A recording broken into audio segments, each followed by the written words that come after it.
Hey guys, welcome again.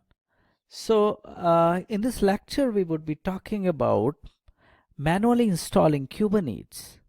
So, we will see how to use kubeadm command to perform a manual install of Kubernetes. Kubeadm is a core Kubernetes project tool that is pretty new at the time of lecture. However, it's got a promising future and the maintainers of the projects are keen not to mess about that command line features. So the commands we show here shouldn't change too much in the future. The example in this lecture are based on Ubuntu 16.04. Some of the commands in the prereq section will be different if you are using a different Linux distro. However, the procedure we are showing can be used to install Kubernetes on your laptop in your data center or even in the cloud. We will be walking through a simple example using 3 Ubuntu 16.04 machines configured as one master and 2 nodes. It doesn't matter if these machines are VMs on your laptop, bare metal servers in your data center, or instances in the public cloud. kubeadm doesn't affect at all. The high-level plan will be to initialize a new cluster with the node 1 as a master. We will create an overlay network, then add node 2 and node 3 as nodes. All 3 nodes will get Docker, kubeadm, kubelet, kubect1 and the CNI. Docker is the container runtime. kubeadm is the tool we will use to build the cluster. Kubelet is the Kubernetes node agent.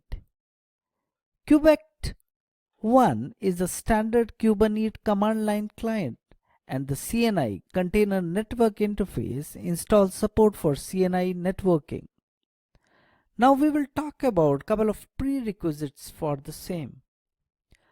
The following commands are specific to Ubuntu 16.04 as I said, and needs to be ran on all the 3 nodes. They set things up on Ubuntu 16.04 so that we can install the right packages from the right repos. Now the first command is, as you can see in the screen,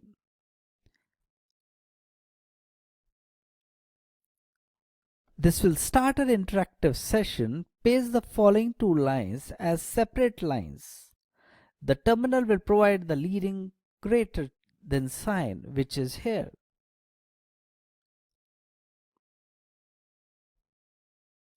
This will close the interactive session. Run the following commands as normal. Here I have done it.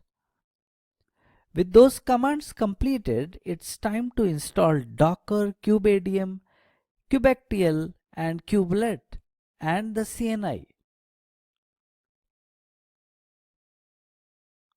Run the same command again to verify the installations and see version info, which we will see it here. And hence the prereqs are done and double checked. In the next lecture, we would be talking about how to initialize a new cluster and a couple of other things. Till then, thank you very much.